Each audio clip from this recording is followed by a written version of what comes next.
Fala aí, aqui quem está falando é o Pedro do Responde Aí e hoje a gente vai estar resolvendo um exercício sobre função potencial, tranquilo? Vem aqui comigo para o enunciado então. O enunciado está falando assim: encontre uma função potencial f para um campo e ele passou aqui o campo para a gente, tranquilo? Aqui y seno de z, x seno de z e xy cosseno de z. Bom, para começar isso daí, eu preciso que você lembre o conceito da função potencial, certo? Você lembra que função potencial é isso aqui, certo?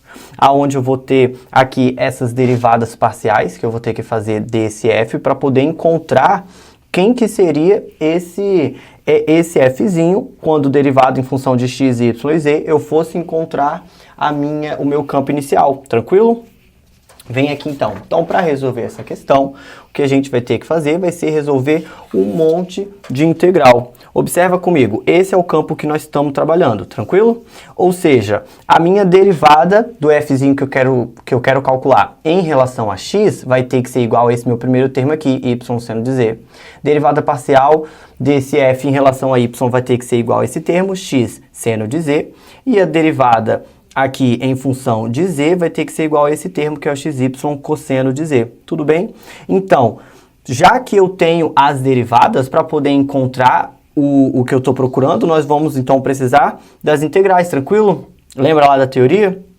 Então, se a derivada desse meu fzinho em relação a x é igual a y seno de z, isso significa então que a integral dele aqui em relação a x vai ter que ser igual a uma parte, presta atenção nisso, uma parte desse meu f daqui, dessa minha função. Por que eu digo uma parte? Observa que a gente está fazendo a integral, quando eu resolvo essa integral aqui, ainda vai surgir essa funçãozinha daqui, que depende das variáveis que não foram integradas nesse cálculo, tudo bem? Y e z, no caso, eles não foram integrados. Então, caso eu fosse tirar a derivada disso daqui em relação a x, como acontece aqui, esse termo, ele ia para zero. Tudo bem?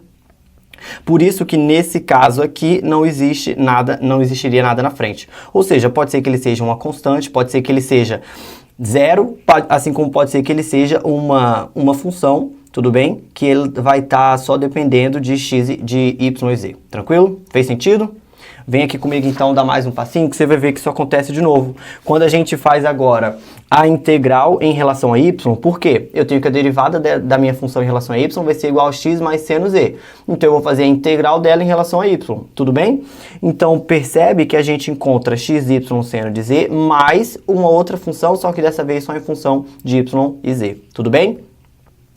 E mais uma vez nós vamos repetir esse processo, aonde aqui nós temos que a derivada parcial em relação a z é igual a xy cosseno de z, então a integral em relação a z nós encontramos isso daqui, xy seno de z mais alguma função que vai estar variando, que tem como variável, desculpa, xy, tá bom? Vamos lá então. Para fechar, uma vez que nós já fizemos todas essas integrais, agora nós vamos juntar esses resultados e o que repetir entre eles, eu sei que vai ser uma parte desse fzinho que eu estou procurando, tranquilo? Então, se esses três termos aqui repetiram, ó ele aqui, mais uma constante k. Poxa, Pedro, por que uma constante k? Você não falou que iriam aparecer outras funções aqui? No caso, foi uma constante, tudo bem? Se eu derivo ela em função de x, eu encontro y, onde esse termo aqui seria zero, aqui eu vou encontrar isso, e derivando em função de z eu vou encontrar isso daqui, tá bom? Bom, mas me fala, esse vídeo te ajudou? Responde aí.